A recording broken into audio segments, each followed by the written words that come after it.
ओ मेरी प्यारी माँ बहनों, आज दूसरों के कपड़े देख करके तुम अपने शौहरों को आ करके सुनाती हो, मेरी सहेली ने ऐसा कपड़ा खरीदा, मेरी पड़ोसन ने ऐसा कपड़ा खरीदा, मेरी सहेली के शौहर ने उसको नाक की कील दिलाई, उसको कान की ईयररिंग दिलाई। तुमको इससे कोई मतलब नहीं। शौहर बेचारा कहां कहां से कमा करके तुम्हारी घर गृहस्थी जुटा रहा है, तुम्हारा परिवार चला रहा है। तुम दूसरों का कपड़ा और दूसरों का जेवर देख करके अपने शौहरों को परेशान करती हो। और मैंने तो यहां तक देखा, कितनी औरतें ऐसी हैं, शौहर बेचारा कहता है मैं क्या करूं, मैं तो मामूली दुकानदार हूं, 500 रुपये रोजाना कमाता हूं, जो कमाता हूं उतना मेरा खर्च है, मैं कहां से तेरे सोने का जेवर बनवाऊं, मैं कहां से तेरे हाथों में सोने की चूड़ी ला करके दूं। तो बीवी कहती है मुझे इससे कोई मतलब नहीं, तुम चोरी करो, तुम डाका डालो, लेकिन मुझे सोने की चूड़ी ला करके दो। कितनी बीवियां हैं जो अपने शौहरों को हराम कमाई खाने पर मजबूर करती हैं। मेरी प्यारी माँ बहनों, मुझे अच्छी तरीके से सीमांचल के जलसों का पता है। पिंडाल में जितनी औरतें उससे ज्यादा तो आपको सड़कों पर मिल जाएंगी। मुझे अच्छी तरीके से पता है कि आप जलसों के अंदर भी क्या मिजाज आपने बना करके रखा है। अल्लाह के वास्ते मेरी प्यारी माँ बहनों, कभी अगर मौका मिले तो अपने नबी की बीवियों के हालात भी जाकर के देख लेना। उन्होंने कैसी जिंदगी गुजारी है, उन्होंने क्या खाया है, उन्होंने क्या पहना है, उनकी जिंदगी कैसी गुजरी है। जरा नबी के परिवार की जिंदगी भी आप उठा के देखो। अम्मा आयशा मेरे नबी की बीवी हैं, हम सब की मां हैं। अम्मा आयशा अपने भांजे से कहती हैं कि ऐ मेरे भांजे उर्वा, हम 2-2 महीने तक हमारे घर में चूल्हा नहीं जलता था, 2-2 महीने का चांद हम देख लेते थे। वमा युक़दु फी अबियाति रसूलिल्लाहि सल्लल्लाहु अलैहि वसल्लम नार, अल्लाह के नबी के घर में चूल्हा नहीं जलता था। उर्वा ने पूछा खाला जान, जब चूल्हा नहीं जलता था तो आप लोग क्या खाते थे, कैसे आपकी जिंदगी गुजरती थी? अम्मा आयशा फरमाती हैं अल-अस्वदान अत-तम्रु वल मा, ऐ मेरे भांजे हम खजूर खा लेते थे और पानी पी लेते थे और इसी पर गुजारा कर लिया करते थे। बड़ी कुर्बानियां दी हैं नबी के घर वालों ने, फाके किए हैं, भूखे रहे। जरा नबी के कमरों का हाल देखो। मैं जब सीमांचल में आज एक मदरसे में गया, देखा कि 300 बच्चियां पढ़ रही हैं। मदरसा छोटा सा है, टीन का शेड है, मिट्टी का फर्श है। मैंने देखा कि आज के दौर में जब लोगों के पास इतने शानदार मकान है, आज भी बिहार के और सीमांचल के अंदर ऐसे मदरसे चल रहे हैं, ये कितनी बड़ी बात है। मुझे अल्लाह के नबी के कमरों की याद आई जिसका जिक्र हदीस की किताबों में किया गया। नबी के कमरे कैसे थे? हदीस में आता है मिट्टी का फर्श होता था, खजूर के पत्तों का और खजूर के दरख्तों का पिलर होता था और उसका छप्पर होता था। एक मामूली सा टाट का पर्दा लटका रहता था और छत की हाइट इतनी कम थी कि अगर हाथ उठाया जाए तो हाथ छत से टच कर जाता था। ये छोटे छोटे कमरे थे, ये प्यारे नबी का कमरा होता था। ये कमरे छोटे थे, इसमें कोई मार्बल नहीं था, इसमें कोई लाइटिंग नहीं थी, इसमें कोई डेकोरेशन नहीं था, इसमें कोई दुनिया के एतबार से कोई खूबसूरती नहीं थी। मगर इस कमरे की ये खासियत थी, यहाँ पे कुरान की आयतें नाजिल हुआ करती थी, यहाँ जिब्रील अमीन आया करते थे, यहाँ अल्लाह का फरिश्ता आया करता था, यहाँ अल्लाह के प्यारे नबी सोया करते थे। जब अब्दुल मलिक बिन मरवान का दौर आया और मस्जिद नबी को जब और लंबा चौड़ा किया जाने लगा, जब उसके विस्तार की योजना बनाई गई तो यह तय किया गया कि अल्लाह के नबी के कमरों को तोड़ दिया जाए। उस जमाने में हजरत सईद इब्न मुसय्यब जिंदा थे, जो बहुत बड़े ताबई थे। उन्होंने कहा ऐ काश मेरे बस में होता तो मैं मना कर देता कि ओ लोगों, अल्लाह के नबी के इन कमरों को न तोड़ो, अल्लाह के नबी के इन कमरों को इनके हाल पर रहने दो, ताकि आने वाली नस्लें देखे कि जनाबे मोहम्मद रसूलुल्लाह की बीवियों ने कैसे कमरों में जिंदगी गुजारी है, ताकि आने वाली नस्लें देखे कि उनके नबी ने कैसी जिंदगी गुजारी है। ओ मेरी प्यारी माँ बहनों, आज आपके अंदर सब्र नहीं है, आज आपके अंदर कनात नहीं है, आज शौहर को हराम कमाई खाने पर आप मजबूर कर रही हैं। आज दूसरों का नाखून आज देख करके गंजों को देख करके कहा जाता है कि दूसरों को नाखून निकल जाता है। आज वो हालात हमारे हो गए, दूसरों की दौलत देख करके, दूसरों के जेवरात देख करके, दूसरों के कपड़े देख करके हमारे पेट में दर्द होने लगता है। अल्लाह के नबी की बीवियों ने एक मर्तबा आपस में मीटिंग की, कहा कि लोगों के घरों में तो बड़ा पैसा आ रहा है और हमें वही सूखी रोटी मिल रही है, हमें जौ की रोटी मिल रही है, हमारे पास वही पुराना कपड़ा है, हमारे पास छोटे छोटे कमरे हैं। अल्लाह के नबी की बीवियां अल्लाह के प्यारे नबी के पास आती हैं और कहती हैं कि अय अल्लाह के नबी, अब हमारा खर्चा भी कुछ बढ़ना चाहिए, अब हमारी आमदनी भी कुछ बढ़नी चाहिए। अय अल्लाह के नबी, कैसर और किसरा की जो बेगम है उनके तो बड़े ठाट बाट हैं। अय अल्लाह के नबी, हम तो आपकी बीवियां हैं, हम तो इस उम्मत की सबसे ज्यादा इज्जत वाली औरतें हैं। हमारी जिंदगी में और हमारी लाइफ स्टाइल में भी कुछ ऐशो आराम आना चाहिए। है अल्लाह के नबी, हमें साल में जो खर्चा दिया जाता है उस खर्चे में कुछ इजाफा होना चाहिए। जाहिर है नबी की बीवियों ने अगर ये डिमांड की तो गलत तो नहीं थी, उनका हक था, उनका अधिकार था। मगर अल्लाह ने कुरान की आयत नाजिल कर दी। अल्लाह ने सूरह अहज़ाब की आयत नंबर 27 और 28 नाजिल कर दी। या अय्युहन नबी कुल लिअज़वाजिका इन कुंतुन्न तुरिदनल हयातद दुनिया व ज़ीनतहा फतअलैना उमत्तिकुन्न व उसर्रिकुन्न सराहन जमीला। ऐ नबी, अपनी बीवियों से कह दो, अगर तुम्हें दुनिया चाहिए, दुनिया की चकाचौंध चाहिए, दुनिया की दौलत चाहिए, दुनिया का कपड़ा लत्ता चाहिए, दुनिया का जेवर चाहिए, तो आ जाओ, मैं तुमको तलाक दे देता हूं और तुमको दुनिया की दौलत दे देता हूं। फिर तुम नबी के घर में नहीं रह सकती, तुम नबी के साथ नहीं रह सकती। व इन कुंतुन्ना तुरिदनल्लाह व रसूलहु वद्दारल आखिरता फइन्नल्लाह अअद्द लिल मुहसिनाति मिनकुन्ना अजरन अज़ीमा।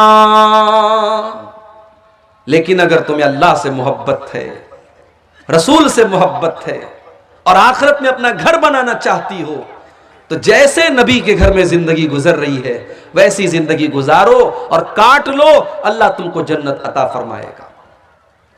जब ये दो आयतें नाजिल हुई, अल्लाह के प्यारे नबी अपनी सबसे महबूब बीवी हजरत आयशा के पास आए।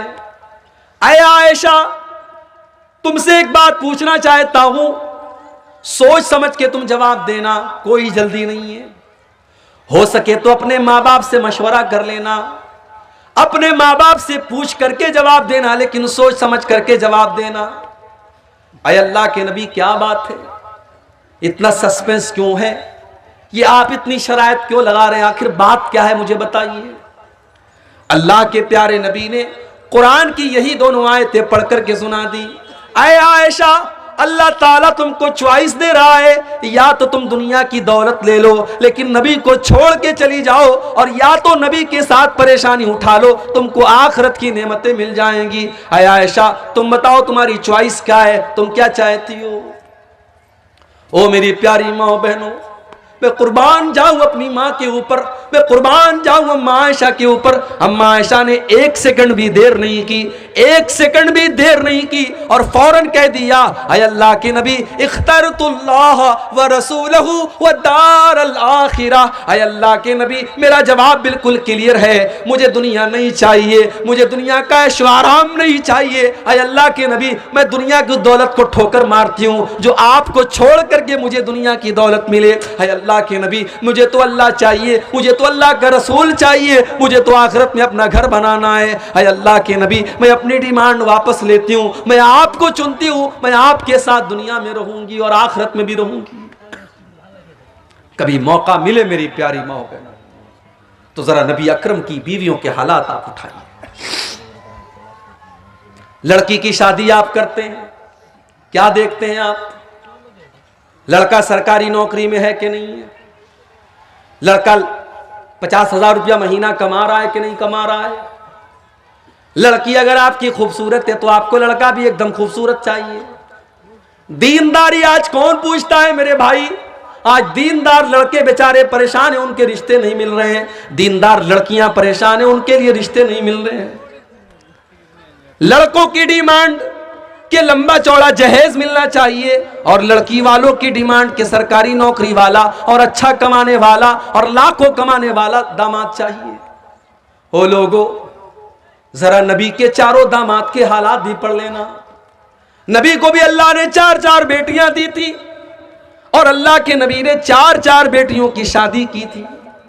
और अल्लाह की कसम, नबी की चारों बेटियों के निकाह में कोई बारात नहीं आई, कोई जहेज नहीं दिया गया, कोई डिमांड नहीं की गई, कोई बैंड बाजा नहीं बजाया गया, कोई गीत नहीं गाया गया, कोई हराम काम नहीं किया गया। और नबी ने रिश्ते में क्या देखा?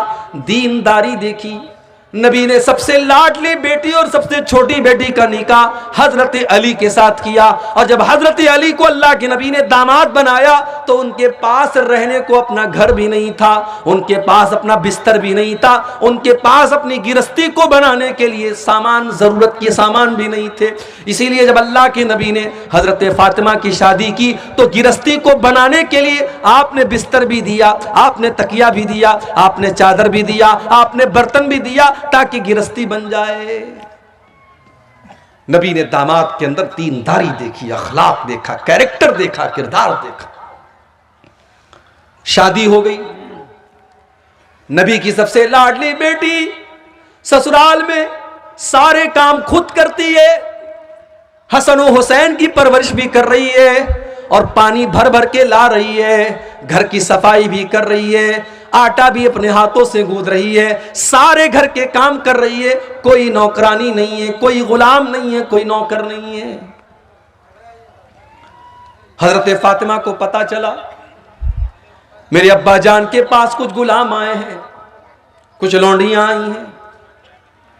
बुखारी के अल्फाज हैं, हजरत फातिमा अपने अब्बा से मिलने के लिए आती हैं, अब्बा से मुलाकात नहीं होती है।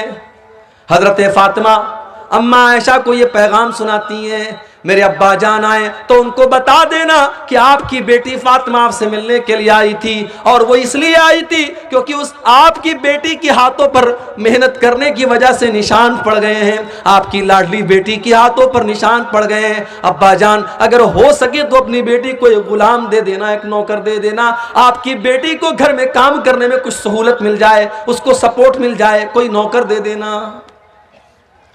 शाम को अल्लाह के नबी घर में आए, अम्मा आयशा ने बताया कि आपकी बेटी मिलने के लिए आई थी और आपसे गुलाम मांग रही है। बुखारी के अल्फाज हैं, अल्लाह के नबी उसी वक्त अपनी बेटी के घर पहुंचे, दरवाजा खटखटाया, दरवाजा खुला, बिस्तर पर पहुंचे, दामाद अली भी मौजूद है और बेटी फातिमा भी मौजूद है। आपने कहा, है अली, है फातिमा, है मेरी बेटी, है मेरे दामाद, मेरे पास गुलाम तो आए हैं, मगर मैं वो गुलाम तुम्हें नहीं दे सकता। इसलिए नहीं दे सकता कि मेरा जो मदरसा चल रहा है, मेरी मस्जिद के अंदर जो मेरे स्टूडेंट पढ़ रहे हैं, असहाब सुफ़ा के नाम से जो मेरे स्टूडेंट हैं, जो मेरे दीन के तालिबे इल्म हैं, उनको खिलाने पिलाने का मेरे पास कोई इंतजाम नहीं है। मैं उन गुलामों को बेच करके अपने उन गरीब सहाबा के खाने पीने का इंतजाम करूंगा। ऐ अली, ऐ फातिमा, मैं तुमको कोई गुलाम नहीं दे सकता। उस जमाने में भी मदरसे के बच्चों के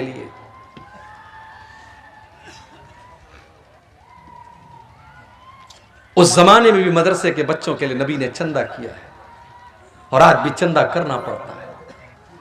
नबी ने अपने परिवार और अपनी फैमिली की जरूरतों को कुर्बान करके अपने मदरसे को चलाया है। और आज भी कितने मदरसे ऐसे हैं जो बड़ी मुश्किल से चलते हैं मेरे भाई, और बड़ी मुश्किलों के बाद इन मदरसों से पढ़ करके कोई आलिम दीन बनता है। लोगों के घरों में लाइन लगा करके जागीर का खाना खा करके ये बच्चे 8 साल 10 साल के बाद आलिम बनते हैं। इनकी कद्र किया करो मेरे भाई, इनकी इज्जत किया करो, ये बड़ी कुर्बानियों के बाद आलिम बनते हैं। ये 1400 साल का इतिहास रहा है कि दीन के इदारे और दीन के मदरसे आसानी से नहीं चलते हैं। नबी ने अपनी बेटी का पेट काटा है, अपना पेट काटा है और अपने मदरसे को चलाया है। कहा है, मेरी बेटी फातिमा, मैं तुम्हें गुलाम नहीं दे सकता, मैं तुम्हें नौकर नहीं दे सकता, लेकिन हां मैं तुमको उससे बेहतर एक चीज बता देता हूं। इज़ा अवैतुमा इला फिराशिकुमा फसब्बिहा सलासन व सलासीन व कब्बिरा सलासन व सलासीन वहमदा सलासन व सलासीन। जब तुम बिस्तर पे सोने जाया करो तो 33 बार सुभान अल्लाह पढ़ लिया करो, 33 बार अल्हम्दुलिल्लाह पढ़ लिया करो और 34 बार तुम अल्लाहु अकबर पढ़ लिया करो। फज़ालिकुमा खैरुल लकुमा मिन खादिमिन, तुम्हें किसी नौकर की जरूरत नहीं पड़ेगी, तुम्हारे बदन की सारी थकान दूर हो जाएगी, तुम ये तस्बीह पढ़ के बिस्तर पे सो जाना। नबी ने अपनी बेटी को तस्बीह सिखाई है और हमने अपनी बेटी को क्या सिखाया है? कटिहार के इंग्लिश मीडियम में हमारा बच्चा पढ़ता है, हमारी बेटी पढ़ती है। स्कूल का प्रोग्राम हुआ, सालाना फंक्शन हुआ, एनुअल फंक्शन हुआ, सज संवर के हम भी गए, अपनी मोहतरमा को भी लेके गए। वहां हमारी 10 साल की लड़की नाच रही है बॉलीवुड के किसी गाने पर और हम वीडियो बना रहे हैं और स्टेटस लगा रहे हैं और पूरे खानदान को दिखा रहे, देखो मेरी बेटी मेरा नाम रोशन कर रही है, कितना अच्छा डांस किया हमारी बेटी। नबी ने अपनी बेटी को तस्बीह सिखाई और हम अपने बच्चों को गाना सिखा रहे। जो बोगे वो काटोगे, जो अपने बच्चों को सिखाओगे कल बड़े होकर के वही सीखेंगे मेरे भाई। नबी ने अपने बच्चों को तस्बीह सिखाई है। तरबियत आप करते हैं। नौजवान आज अगर बिगड़ा है, लड़के बिगड़े हैं, लड़कियां बिगड़ी हैं, तो सवाल यह है कि आप क्या कर रहे थे, आपकी जिम्मेदारी क्या थी, आपने अपनी जिम्मेदारी को कितना निभाया। नबी अकरम ने कैसी तरबियत की अपने बच्चों की। ये कैसा शोर आ रहा है बार? अच्छा उधर कुछ मेला हो रहा है। सही मुस्लिम के अल्फाज हैं, अल्लाह के नबी अपनी बेटी फातिमा से मिलने के लिए जाते हैं। बड़े गौर से सुनना मेरी माओ बहनों, रात का टाइम है, शाम का टाइम है। अल्लाह के नबी अपनी बेटी फातिमा के घर पहुंचे, दरवाजे पर पहुंचे, कोई चीज आपको नजर आई, आपके चेहरे पर नागवारी का असर जाहिर हुआ, कुछ ऐसा था जो आपको बुरा लगा और आप वापस चले आए।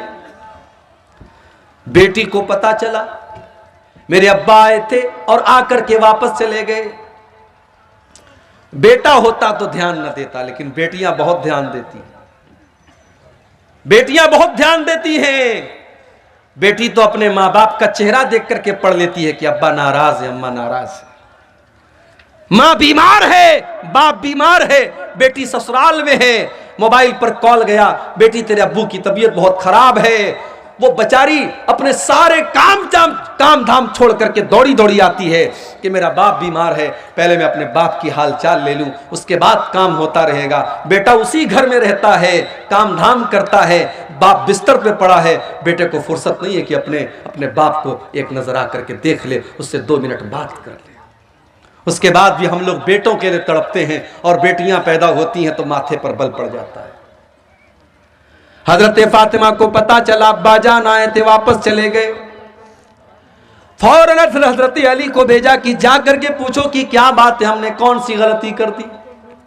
हजरत अली आते हैं, अय अल्लाह के नबी क्या बात है, आप हमारे घर पर आए और दरवाजे से वापस चले गए। अय अल्लाह के नबी अगर कोई खता हो गई, कोई गलती हो गई तो बता दीजिए। नबी अकरम ने क्या फरमाया, अय अली जब मैं अपनी बेटी के घर पहुंचा मैंने देखा कि मेरी बेटी के दरवाजे पर जो पर्दा लटक रहा है वो बड़ा डिजाइनदार है। फराअयतु अला बाबिहा सित्रम वशया, मैंने देखा कि मेरी बेटी के दरवाजे पर जो पर्दा लटक रहा है उस पर बड़े डिजाइन बने हुए हैं, बहुत बड़े बड़ी तस्वीरें बनी हुई हैं। आय अली माली वलिद दुनिया, जब मेरा दुनिया से कोई लेना देना नहीं है, जब मैंने सारी जिंदगी दुनिया से अपने आप को दूर रखा, मैंने दुनिया की रंगीनियों से अपने आप को दूर रखा, तो आए अली मेरी बेटी फातिमा के घर के ऊपर ये डिजाइनदार पर्दा कहां से आ गया। जाओ मेरी बेटी से कह दो वो पर्दा हटा करके मदीना के गरीबों में तकसीम कर दे। ये होती है, ये नबी की जिंदगी थी, ये नबी के सहाबा की जिंदगी थी, ये नबी के अहले बैत की जिंदगी थी। अल्लाह ने फरमाया अल्हाकुमुत तकासुर, ये माल और दौलत की चकाचौंध ने तुमको अल्लाह से दूर कर दिया है। ये माल करते हो, ये माल कितने दिन तुम्हारे काम आएगा। अल्लाह के नबी फरमाते हैं, अल्लाह ताला कहता है यकूलु इब्नु आदम माली माली, आदम का बेटा कहता है, हाय मेरा माल, हाय मेरा माल। वमा वमा मालू का इल्ला मा अकल तफाफ नहीं था, वमा लबिस तफाब लई था, वमा तसद्दक तफाम जई था। अल्लाह के नबी फरमाते कि तेरे माल की क्या हकीकत है, या तो तूने पहन करके पुराना कर दिया, या तूने खा करके खत्म कर दिया, या तूने अल्लाह की राह में दान दे दिया, सदका कर दिया, खैरात कर दिया और आखिरत के लिए आगे बढ़ा दिया। यही तो तेरा माल है। और क्या तेरा माल है? जो तू छोड़ के जाता है वो तो दूसरों का हो जाता है। तेरा क्या है? तेरा क्या है? सारी जिंदगी जो जिस मकान को बनाते हैं आप, हराम कमाई से जिस मकान को बनाते हैं, एक दिन आता है आप मर जाते हैं और आपके बच्चे उस मकान में जिसको आपने खड़े होकर के बनवाया है, उस मकान में आपके बच्चे आपकी लाश को 24 घंटे रखने के लिए तैयार नहीं। इंसान मर गया, 24 घंटे कोई डेड बॉडी को रखने के लिए तैयार नहीं। बीवी को बहुत मोहब्बत है शौहर से, बीवी की आंखों में आंसू बह रहे हैं, बेटे रो रहे हैं, मगर बेटा एक बार भी नहीं कहता मेरे अब्बा जान को मेरे पास रहने दो। सब लोगों को फिक्र है जल्दी से कब्र तैयार हो जाए, जल्दी से जनाजा पड़ी जाए, अब्बा को दफन कर दिया जाए। कोई मुर्दे को रखने को तैयार नहीं है। ओ लोगों, तुम्हारी वैल्यू खत्म हो गई, तुम्हारी हकीकत खत्म हो गई। मौत के आते ही तुम्हारी औकात तुमको पता चल गई। इसीलिए अल्लाह कहता है, अल्हाकुमुत्तकासुर हत्ता ज़ुरतुमुल मकाबिर। जब तुम कब्रिस्तान पहुंचोगे तब तुम्हें पता चलेगा दुनिया की हकीकत क्या है। कब्रिस्तान तो पहुंचोगे ना एक दिन। दुनिया में फॉर्च्यूनर गाड़ी की सवारी करने वाला, 1-1 करोड़ की गाड़ी से चलने वाला, 4 लोगों के कंधों पर आज जनाजे की शक्ल में जा रहा है। जो अपने शैम्पू से, अपने फेवरेट शैम्पू से नहाया करता था। बहुत सारी औरतें डव शैम्पू लगाती हैं, कोई दूसरा शैम्पू ले आओ तो बुरा मान जाती हैं। बहुत सारे लोग लक्स साबुन से नहाते हैं, उनको दूसरा साबुन नहीं चलता। आज मर गया, आज कोई कहने वाला नहीं है ये तो डव साबुन से नहाया करता था, आज इसको साबुन क्यों नहीं लगा रहे हो, कोई ये कहने वाला नहीं है। ये तो गर्म पानी से नहाया करता था, आज इसको ठंडे पानी से क्यों नहला रहे हो, कोई ये कहने वाला नहीं है इसको शैम्पू क्यों नहीं लगा रहे हो, ये तो शैम्पू लगाया करता था। इतना बेबस हो गया, इतना कमजोर हो गया, आज उसके बदन से कपड़े दूसरे उतार रहे हैं, आज उसको नंगा दूसरे लोग कर रहे हैं, आज उसके बदन पर दूसरे लोग पानी डाल रहे हैं। आज वो इस लायक भी नहीं है कि वो कुल्ली कर सके, वो नाक में पानी डाल सके, आज उसकी गंदगी को दूसरे लोग साफ कर रहे हैं। मर गया, घर वालों ने नहला दिया, अब कफन का नंबर आया। दुनिया में कपड़ा पहनता था तो दुकान पर जाकर के कहता था सबसे महंगा कपड़ा मुझे दिखाओ। 1000 रुपया मीटर वाला कपड़ा पहन करके वो निकलता था और अपने कपड़े का रोब झाड़ता था। आज मर गया तो मामूली कॉटन के कफन के कपड़े में, सूती कपड़े में उसको कफनाया जा रहा है। वो ये भी नहीं कहता है ओ लोगों मैं तो रेमंड का कपड़ा पहना करता था, मैं तो फला कंपनी का कपड़ा पहना करता था, मैं तो डेनिम की, मैं तो फला ब्रांड की जींस की पैंट पहना करता था। आज सारा ब्रांड हवा हो गया, आज सारी कंपनियां हवा हो गई, आज जिस कपड़े में कफनाया जाए वो कफनाया जा रहा है। कफना दिया गया, अब लोग आ रहे हैं उसको देखने के लिए। देख लो आखिरी दीदार है, अब इसको कोई देखने वाला नहीं होगा। आखिरी दीदार है, देख लो, अब ये मनु मिट्टी नीचे चला जाएगा, अब इसको कब्र में डाल दिया जाएगा। फिर तुम देखना भी चाहोगे तो फोटो के अंदर देख सकते हो, मोबाइल के अंदर देख सकते हो, तुम रियल में दोबारा इसको नहीं देख सकते। कफना दिया गया, जनाजा तैयार कर दिया गया, 4 लोगों ने चारपाई को उठाया, कब्रिस्तान लेके जाने लगे। कब्रिस्तान लेकर के पहुंचे, इमाम साहब ने खड़े होकर के जनाजे की नमाज पढ़ाई। जनाजे की नमाज में इमाम साहब ने सूरह फातिहा पढ़ी, दरूद शरीफ पढ़ा, जनाजा की दुआएं पढ़ी, मुर्दे की मगफरत की दुआ की। चौथी तकबीर के बाद सलाम फेरा। कब्र तैयार हो चुकी है, कब्र के पास लाया गया, कब्र में उतारा गया, मिट्टी दे दी गई। सारे लोगों ने मिट्टी दे करके अपने हाथ झाड़ लिए। और हाथ के साथ साथ अपना पल्ला भी झाड़ लिया। ये बता दिया, बेटे ने अपने बाप को मिट्टी दे करके ये बता दिया, अब्बा जान मैं आपका बेटा हूं, आपने मुझे पढ़ाया लिखाया, मेरे लिए जमीन जायदाद बनाई, मेरे लिए क्या क्या किया, मगर आज इस कब्र के अंदर मैं आपके काम आने वाला नहीं हूं। इस कब्र के अंदर जब मुनकर नकीर आपसे सवाल करेंगे तो अब्बा जान मैं आपके कोई काम नहीं आऊंगा। बीवी, जिस बीवी के जेवरात के लिए इसने सूद और ब्याज का धंधा भी किया था, इसने हराम कारोबार भी किया था और अपनी बीवी के कान और नाक और हाथों को जेवरात से भर दिया था, आज वो बीवी बैठ करके रो रही है और एक बार भी अपने शौहर से ये नहीं कह रही है कि मैं आपकी कब्र में आपकी मदद करने आऊंगी। वो आंसू तो बहा रही है मगर आपकी कब्र में आपके कोई काम नहीं आ रही है। हो लोगों, अगर इंसान सिर्फ अपनी मौत के ऊपर गौर करे उसे समझ में आ जाएगा ये दुनिया कितनी बेवफा है। वमल हयातुद दुनिया इल्ला मताउल गुरूर, ये दुनिया तो बेवफा है, ये दुनिया तो धोखे का सामान है। इस दुनिया को कोई मतलब नहीं कि आपकी आरजू क्या थी, आपके सपने क्या थे। आजकल तो जवान मौतें हो रही हैं।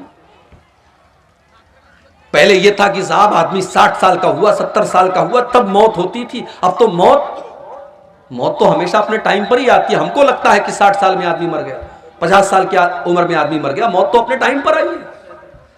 इस वक्त जवान मौतें बहुत हो रही हैं। किसी को कैंसर हो गया, किसी को डेंगू हो गया, कोई एक्सीडेंट में मर गया। इलाहाबाद की सरजमीन हमारे यूपी के अंदर है। डॉक्टर मोहसिन नाम का एक नौजवान लड़का, हट्टा कट्टा खूबसूरत लड़का, 1 साल पहले मुझे जलसे में मिलता है।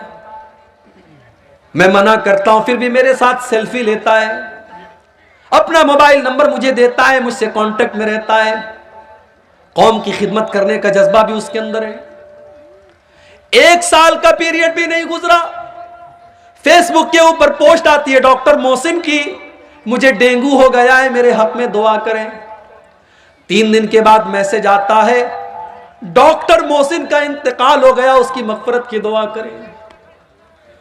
डॉक्टर मोहसिन ने क्या सोचा होगा, मैं इस जवानी की आलम में, जबकि अभी तो मेरी शादी भी नहीं हुई, मेरे माँ बाप ने मेरी शादी का सपना देखा था, मेरा रिश्ता तय हुआ था, मैं किसी का दामाद बनने वाला था। क्या डॉक्टर मोहसिन ने यह सोचा था कि आज मैं मौत के घाट उतर जाऊंगा और शादी का दिन भी मैं नहीं देख पाऊंगा, मैं दुनिया से इसी हाल में चला जाऊंगा। मेरे नौजवान साथियों, यह मौत आपसे पूछ करके तो नहीं आएगी। इस मौत को इससे कोई मतलब नहीं कि आपके कौन कौन से सपने हैं और आपके कौन कौन से इरादे हैं। यह मौत आएगी और आपको आपके अपनों से जुदा कर देगी। हमारे बड़े अच्छे दोस्त थे मौलाना अब्दुल रहमान साजिद सलफी, उत्तर प्रदेश के सिद्धार्थ नगर के रहने वाले, मुंबई में मस्जिद के इमाम हैं।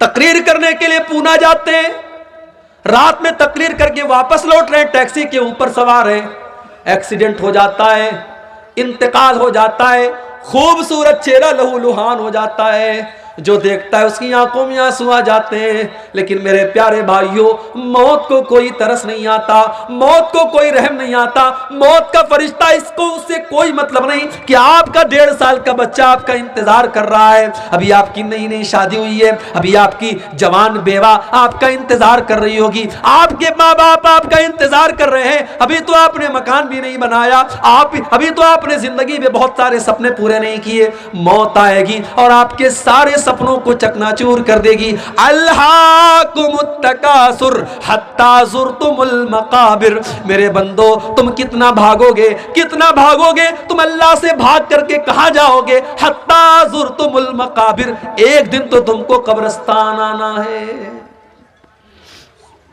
हम तो इतने बेरहम हो गए, हम तो कब्रिस्तान में भी बैठ करके मोबाइल पर गर्लफ्रेंड से बातें कर रहे हैं।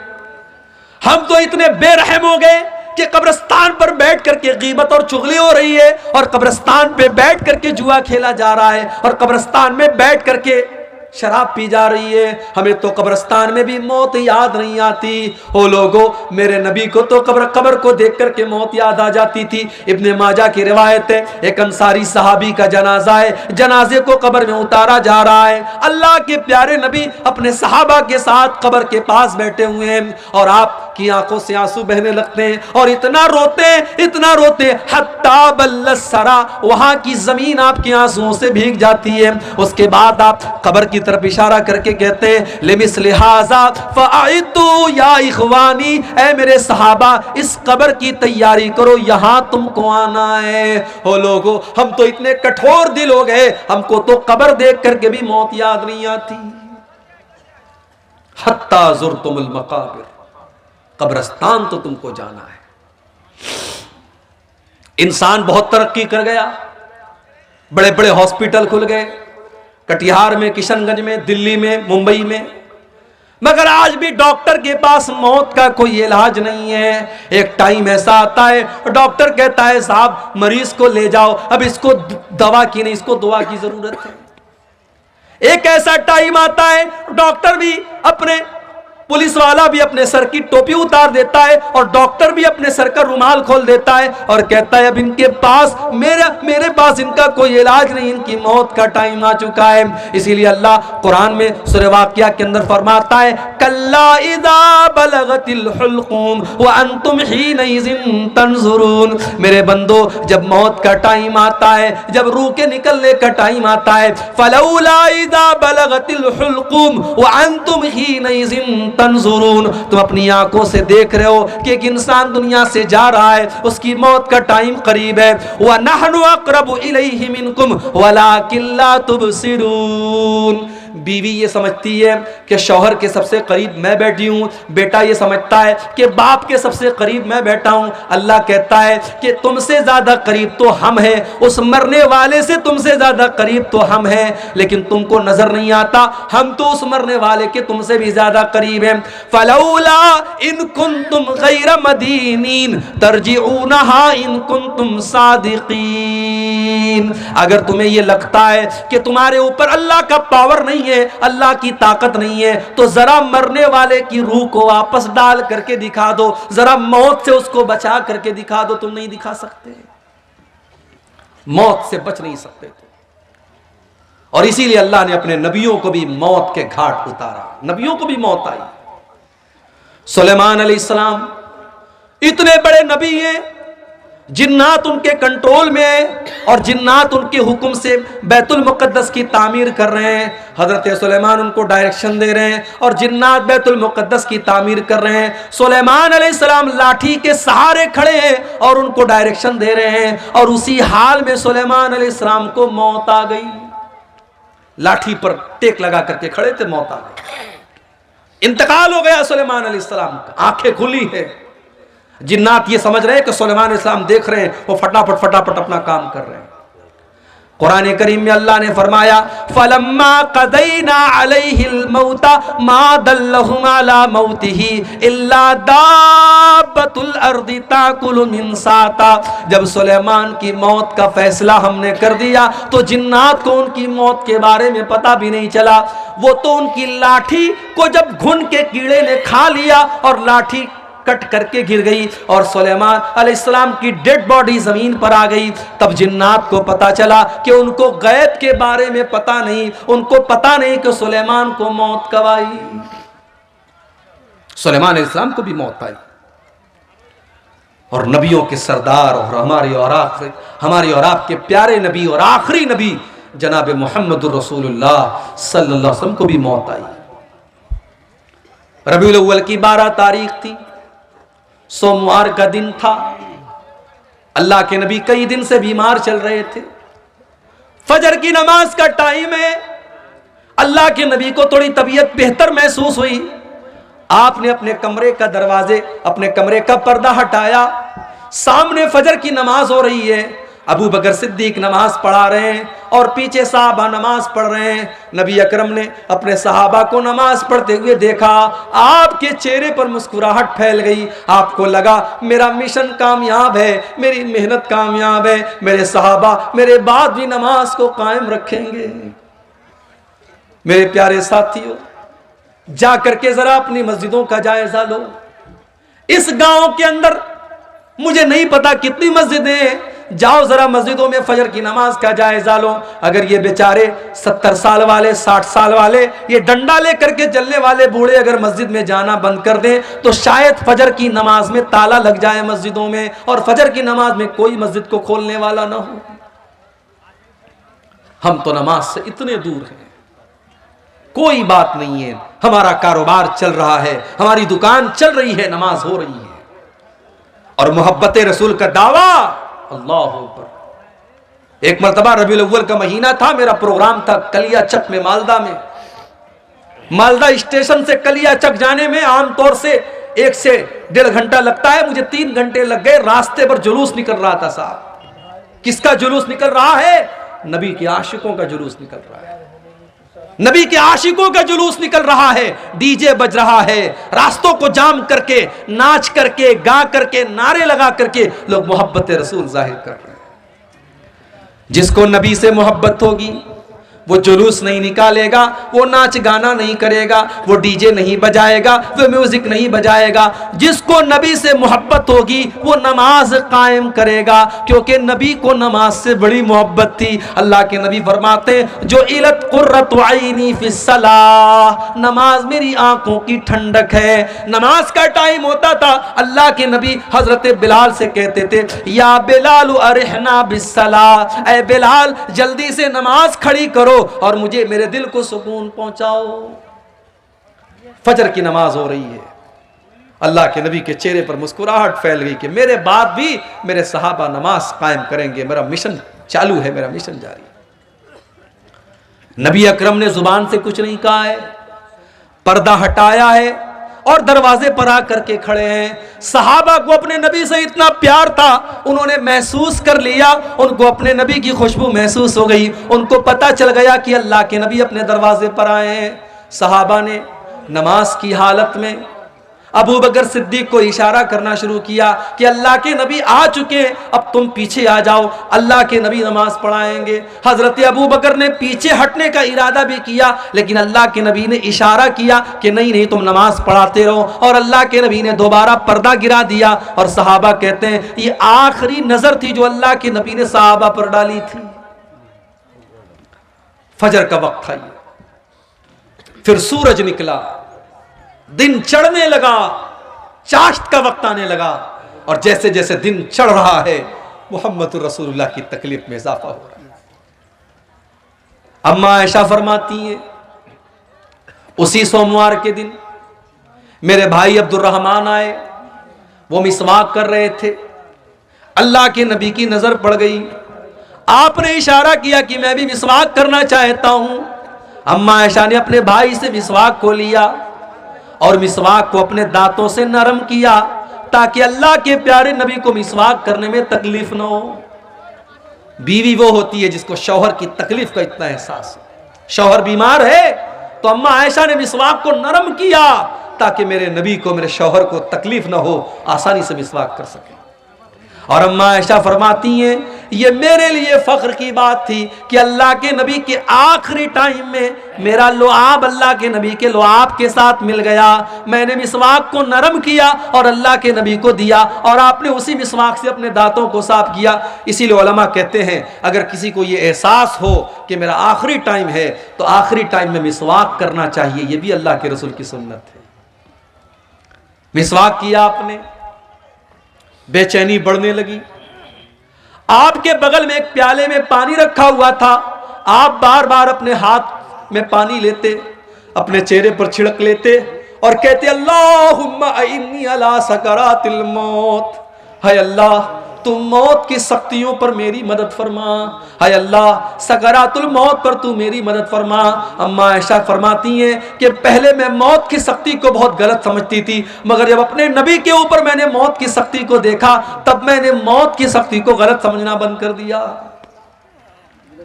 उसके बाद अम्मा आयशा फरमाती हैं आपने अपने दोनों हाथ उठाए, आपने अपने दोनों हाथ उठाए और आपकी जुबान से निकला मअल्लज़ीना अनअमता अलैहिम मिनन नबिय्यीना वस्सिद्दीक़ीना वश्शुहदाई वस्सालिहीन। आय अल्लाह, तू मुझे उन लोगों में शामिल फरमा दे जिन पर तेरा इनाम हुआ है, अपने नबियों में शामिल फरमा दे, अपने सिद्दीकीन में शामिल फरमा दे, अपने शुहदा में शामिल फरमा दे, अपने नेक बंदों में शामिल फरमा दे। अल्लाहुम्मा अलहिकनी बिर्रफीक़िल आला। आपने फरमाया आय अल्लाह, तू अपने बेहतरीन बंदों में मुझको शामिल फरमा दे। इतना कहते हुए अल्लाह के नबी ने हाथ उठाया और फिर धीरे धीरे आपका हाथ जमीन पर आ गया और आपकी रूह आपके बदन से निकल गई और आप इस दारे फानी को छोड़कर चले गए। नबी अकरम को भी मौत आई। ये मौत है मेरे भाई, अगर इसको हम याद रखें तो दुनिया की लज्जतें देख करके हम बहकेंगे नहीं, दुनिया की रंगीनियां देख करके हम बहकेंगे नहीं। अल्लाह को मुत्तकासुर, मेरे बंदो, ये मालो दौलत की और दुनिया की रंगीनियों को देख करके तुम अल्लाह को भूल बैठे हो। हत्ता ज़ुरतुमुल मकाबिर, मगर एक दिन आएगा जब तुम कब्रिस्तान जाओगे, जब तुम्हारी मौत हो जाएगी, तुम कब्रिस्तान पहुंचोगे। कल्ला सौफ तालमून, उसके बाद तुम्हें जरूर पता चल जाएगा कि अल्लाह का वादा कितना सच्चा था।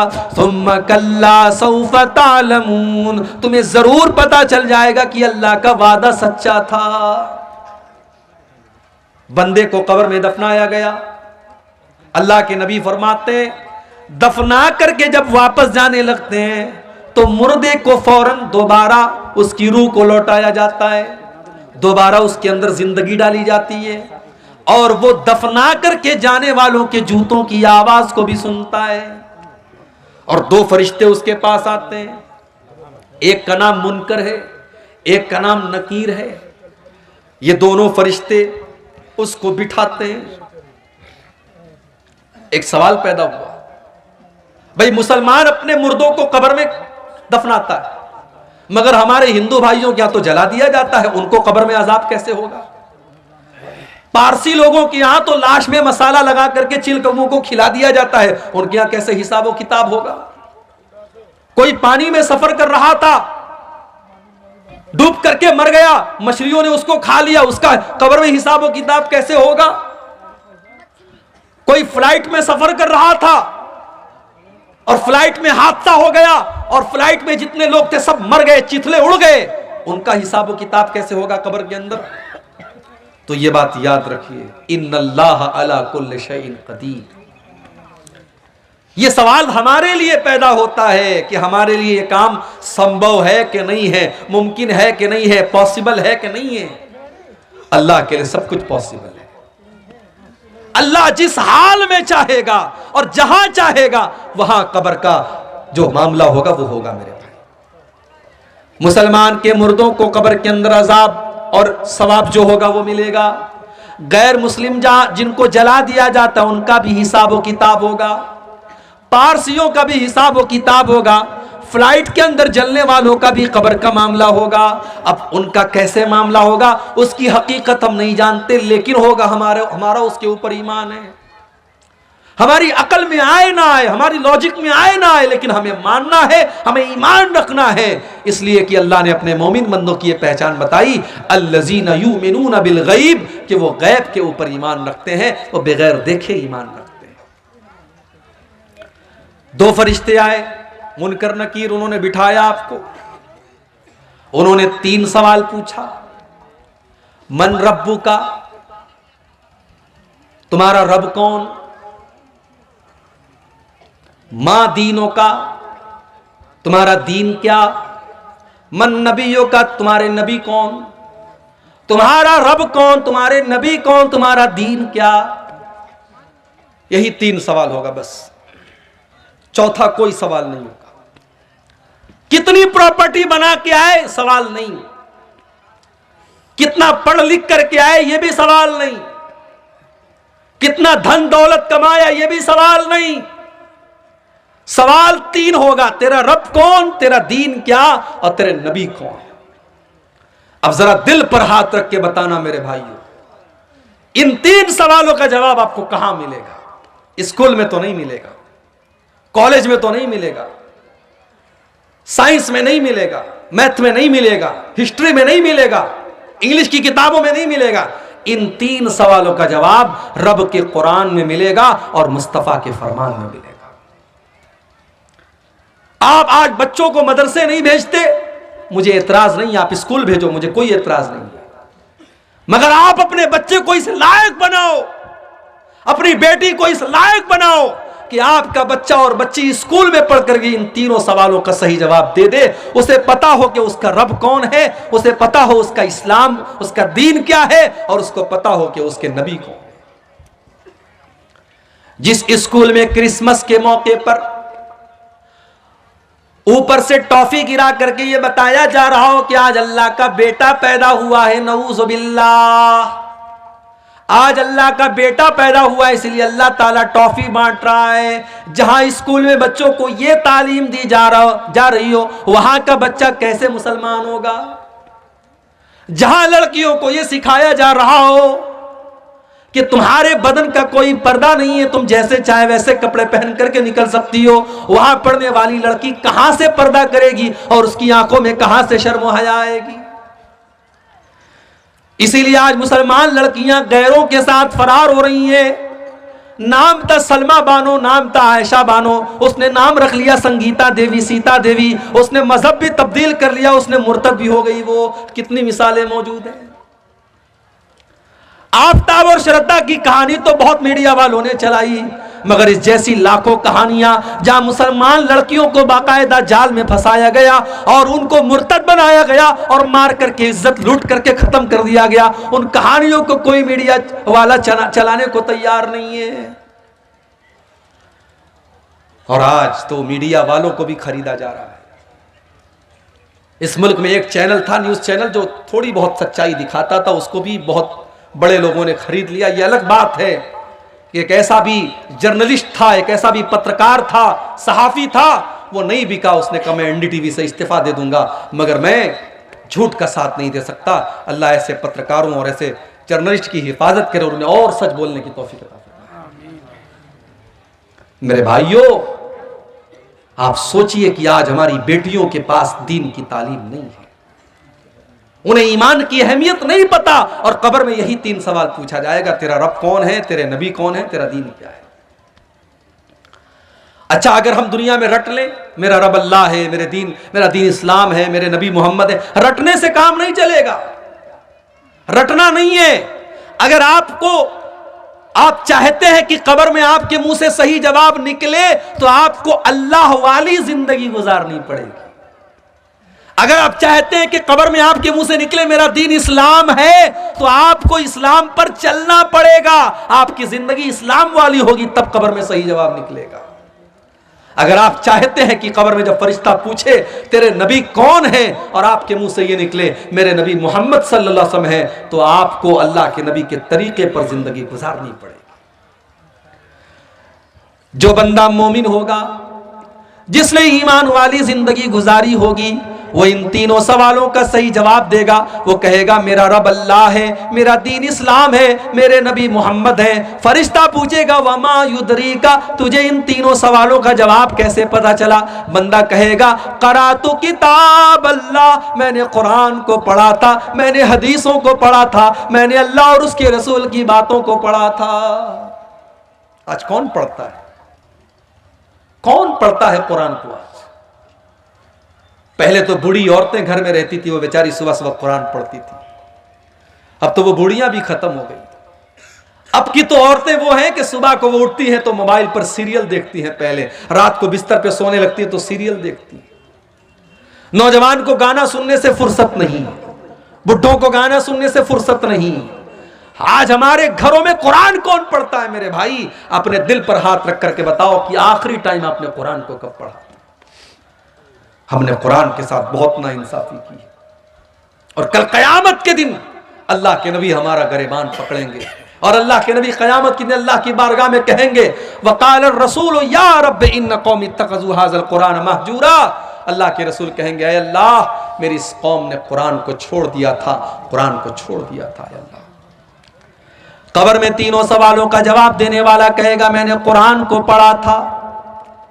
और जो इंसान काफिर था, मुनाफिक था, इस्लाम पर नहीं चलता था, उसके मुंह से सही जवाब नहीं निकलेगा, वो चाह करके भी सही जवाब नहीं दे पाएगा, उसके मुंह से बस एक ही जवाब निकलेगा, हा हा ला अदरी, हाय हाय मैं नहीं जानता।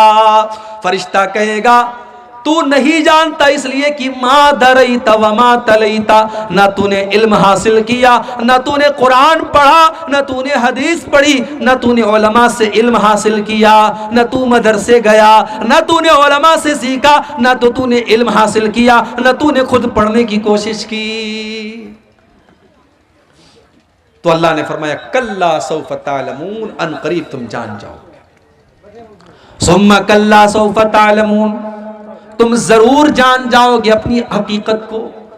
कल्ला लौ तालमून इल्मल यकीन, मेरे बंदो अगर तुम यकीन की नजर से कब्र का मंजर देख लो तो अपने मुर्दों को दफनाना बंद कर दोगे। अगर कब्र के अंदर जो अजाब हो रहा है, अगर वो अजाब हमारी आंखों के सामने आ जाए मेरे भाई, तो कोई अपने बाप को कब्रिस्तान लेके नहीं जाएगा, कोई अपने बेटे को कब्रिस्तान लेके नहीं जाएगा। अल्लाह के नबी फरमाते हैं कि अगर मुझे इस बात का डर ना होता कि तुम अपने मुर्दों को दफनाना बंद कर दोगे, तो मैं अल्लाह से दुआ करता कि वो अजाब कब्र की आवाज तुमको सुना दे। लेकिन हम सुन लेंगे तो मुर्दों को दफनाना बंद कर देंगे। कल्ला लौ तालमून इल्मल यकीन, मेरे बंदो अगर तुम यकीन की नजर से कब्र के अजाब को देख लो, अल्लाह के अजाब को देख लो, तो तुम्हारा क्या हाल होगा। लतरवुन्नल जहीम, तुम जरूर जहन्नम को देखोगे। जहन्नम, हाय हाय, अब ये पूरा एक टॉपिक है कि जहन्नम कैसी है और क्या है। कभी इंशाअल्लाह आपके इलाके में मौका मिला तो तकरीर इस पर होगी कि जहन्नम कैसी होगी। इतना समझ लीजिए कि तकलीफ और टॉर्चर की आखिरी हद है जहन्नम। जहन्नम वो जगह है जहां आप मौत की आरजू करेंगे मगर मौत नहीं मिलेगी। जहन्नम वो जगह है जो अल्लाह ने अपने नाफरमानों के लिए सजा के तौर पर तैयार करके रखी है। कुल्लमा नज़िजत जुलूदुहुम बद्दलनाहुम जुलूदन गैरहा लियज़ूक़ुल अज़ाब, जब जहन्नमियों के चमड़े जहन्नम की आग में जलने लगेंगे तो हम उनके ऊपर नया चमड़ा चढ़ा देंगे ताकि बार बार जलने की तकलीफ उनको महसूस हो। जहन्नमियों को आग का बिस्तर दिया जाएगा, उनको ऐसा फल दिया जाएगा जिसको खाने के बाद उनका पेट अंगारा बन जाएगा, उसको कड़वा कसैला जहन्नमियों का पीपर मवाद पिलाया जाएगा। लतरवुन्नल जहीम, मेरे बंदो तुम जहन्नम को जरूर देखोगे। मेरे भाइयों, आज अगर दुनिया में कोई जल जाए, उसकी लाश को देख करके हम बर्दाश्त नहीं कर सकते। सोचो मेरे भाइयों, हमारे बेटे और बेटियां जहन्नम की आग में जले, हम ये कैसे गवारा कर सकते हैं। हमारी बीवी, हमारा परिवार जहन्नम की आग में जले, हम ये कैसे गवारा कर सकते हैं। लतरवुन्नल जहीम, मेरे बंदो तुम जरूर जहन्नम को देखोगे। सुम्मा लतरवुन्नहा ऐनल यकीन, तुम यकीन की नजरों से जहन्नम को देखोगे। सुम्मा लतुसअलुन्ना यौमइज़िन अनिन नईम, और दुनिया में हमने जो नेमतें दी हैं उन नेमतों का तुमको कयामत के दिन हिसाब देना पड़ेगा। एक वाकया सुना करके बात खत्म कर रहा हूं, रात काफी हो रही है। आपको अच्छा खाना मिल रहा है, अच्छे मकान में आप रहते हैं, आपके बाल बच्चे तंदुरुस्त हैं, आपको अल्लाह ने अगर इन नेमतों से नवाजा है, इन नेमतों का हिसाब अल्लाह की बारगाह में आपको देना पड़ेगा। सही इब्ने हिब्बान की रिवायत है, एक दिन हजरत उमर फारूक अपने घर से निकले, दोपहर का टाइम था, घर से निकले, रास्ते में अबू बकर सिद्दीक से मुलाकात हुई। अबू बकर सिद्दीक ने पूछा कि ऐ उमर क्या बात है, दोपहर में क्यों निकले हो। हजरत उमर ने सच बात बता दी, कहा कि मा अखरजनी इल्लल जू, ऐ अबू बकर क्या बताऊं, बहुत तेज भूख लगी है, कई दिनों से खाना नहीं खाया है, मैं भूख से परेशान होकर के निकला हूं। हजरत अबू बकर सिद्दीक ने कहा अल्लाह की कसम, जिस वजह से तुम निकले हो उसी वजह से मैं निकला हूं। मैंने भी कई दिन से खाना नहीं खाया है, मैं भी भूख से परेशान होकर के निकला। थोड़ी देर के बाद अल्लाह के प्यारे नबी निकले, देखा कि अबू बकर मौजूद है, उमर मौजूद है। आए अबू बकर, आए उमर, क्या बात है, इतनी दोपहर में क्यों निकले हो? दोनों ने कहा कि अल्लाह के नबी हम भूख से परेशान होकर के निकले। आपने फरमाया, अय अबू बकर, अय उमर, वल्लाही मा अखरजनी इल्लल जू, मैं भी भूख से परेशान होकर के निकला हूं। हमारे पास आज चैन से रोटी मिल रही है, चैन से चावल मिल रहा है, खा रहे हैं, पी रहे हैं, कितनी बड़ी नेमत है मेरे भाई। यहां अल्लाह के नबी हैं, अबू बकर हैं, उमर हैं, दुनिया के अल्लाह के नबी हैं, और नबी के बाद दुनिया की सबसे महान दो हस्तियां हैं, और ये तीनों लोग भूखे होकर के निकले हैं। अल्लाह के नबी ने कहा चलो अबू अय्यूब अंसारी के घर चलते हैं। ये अबू अय्यूब अंसारी कौन थे? ये वही सहाबी थे जब अल्लाह के नबी मदीना पहुंचे थे तो आपकी ऊंटनी इनके दरवाजे के पास बैठी थी और आपने इन्हीं के घर में क़याम किया था, और ये अल्लाह के नबी के मेजबान थे। अल्लाह के नबी की आदत थी कि रोजाना अबू अय्यूब अंसारी के घर जाते थे और अबू अय्यूब अंसारी कुछ नाश्ता आपको कराते थे। दोपहर का टाइम था, अल्लाह के नबी गए, दरवाजा खटखटाया, बीवी ने दरवाजा खोला, उम्मे अय्यूब ने दरवाजा खोला, देखा कि अल्लाह के नबी और अबू बकर और उमर मौजूद हैं। उम्मे अय्यूब ने कहा, मरहबा, खुश आमदीद, वेलकम, स्वागत, अय अल्लाह के नबी आप मेरे घर पर पधारे हैं, आप मेरे घर पर आए हैं, ये तो मेरे लिए बड़ी किस्मत की बात है। अय अल्लाह के नबी आप जल्दी से घर में तशरीफ लाएं। नबी अकरम ने पूछा, अबू अय्यूब अंसारी हैं घर पे? अय अल्लाह के नबी वो तो खेत में काम कर रहे हैं। अभी ये बातचीत चल ही रही है कि अबू अय्यूब अंसारी खेत में काम कर रहे हैं और कानों में अल्लाह के नबी की आवाज पहुंची, आए दरवाजे पर और खुश होकर के कहने लगे, आज तो मेरी बड़ी खुशनसीबी की बात है, अल्लाह के रसूल मेरे घर पे आए हैं, अबू बकर मेरे घर पे आए हैं, उमर मेरे घर पे आए हैं। तीनों लोग घर में दाखिल हुए। अबू अय्यूब अंसारी ने पूछा, अय अल्लाह के नबी आप तो शाम के टाइम आते थे, दोपहर के टाइम आप नहीं आते थे, क्या बात है? अय अबू अय्यूब बहुत तेज भूख लगी है, कुछ खाने का लाओ। अय अल्लाह के नबी अभी लाता हूं। जल्दी से दौड़े दौड़े गए और खजूरों की, हर टाइप की खजूरों का गुच्छा तोड़ के ले आए। कुछ पक्की खजूरें थी, कुछ कच्ची खजूरें थी, कुछ तर खजूरें थी, कुछ सूखी खजूरें थी, सारी खजूरों का गुच्छा लेके आ गए। ठंडा ठंडा पानी लेके आ गए। अपनी बीवी से कहा तू रोटी बना, और बकरी को पकड़ के लाए और बकरी को ज़बा करने लगे। नबी अकरम ने पूछा कि ये दूध देने वाली बकरी तो नहीं है? कहा नहीं है अल्लाह के नबी। कहा ठीक है ज़बा कर दो। बकरी ज़बा कर दी, गोश्त तैयार हो गया, रोटी तैयार हो गई, खजूर खाई जा रही है, पानी पिया जा रहा है। नबी अकरम ने फरमाया, ऐ अबू अय्यूब ये बकरी का गोश्त हो सके तो थोड़ा फातिमा के घर भिजवा देना, उसने कई महीनों से गोश्त नहीं खाया है, हो सके तो मेरी बेटी के घर ये गोश्त भिजवा देना। उसके बाद ये कई दिन के भूखे लोग थे, रोटी खा रहे हैं, गोश्त खा रहे हैं, खजूर खा रहे हैं, पानी पी रहे हैं। तबीयत बिल्कुल मुतमईन हो गई, सेटिस्फाइड हो गई, लेकिन अल्लाह के नबी की आंखों से आंसू बह रहे हैं। साहबा ने पूछा, अल्लाह के नबी क्या बात है? कई दिनों के बाद आपको अच्छा खाना मिल रहा है, खजूर मिल रही है, पानी मिल रहा है, बकरे का गोश्त मिल रहा है, और आपकी आंखों में आंसू बह रहे हैं। आपने फरमाया, ऐ अबू बकर, ऐ उमर, अभी कुछ देर पहले हम तीनों इतने भूखे प्यासे थे कि अपने घर से निढाल होकर के हम निकले थे, और अभी अल्लाह ने कितना नवाज दिया, ठंडा ठंडा पानी भी मिल रहा है, हर तरीके की खजूरें भी मिल रही हैं, बकरे का गोश्त भी मिल रहा है और रोटी भी मिल रही है। ऐ अबू बकर, ऐ उमर, यही तो अल्लाह की वो नेमतें हैं जिन नेमतों का अल्लाह हिसाब लेगा। और अल्लाह ने कुरान में ये कह भी दिया है, लतुसअलुन्न यौमइज़िन अनिन नईम, मेरे बंदो तुमसे अल्लाह तुम्हारी नेमतों का हिसाब लेगा। मेरे भाइयों, मेरे नौजवान साथियों, अगर आप खूबसूरत हैं तो ये खूबसूरती भी नेमत है और अल्लाह हिसाब लेगा। अगर आप बॉडी बिल्डर हैं और आपके बदन में ताकत है, इस ताकत का अल्लाह हिसाब लेगा। अगर आप पूरे गांव में सबसे ज्यादा पैसे वाले हैं और आपके पास दौलत है, इस दौलत का अल्लाह हिसाब लेगा। अगर आप बाल बच्चे वाले हैं और आपके बहुत सारे बच्चे हैं और सब तंदुरुस्त हैं, खुशहाल हैं, इन बच्चों का भी अल्लाह हिसाब लेगा। लतुसअलुन्ना यौमइज़िन अनिन नईम, अल्लाह अपनी नेमतों का हिसाब लेगा। अब आपको करना क्या है?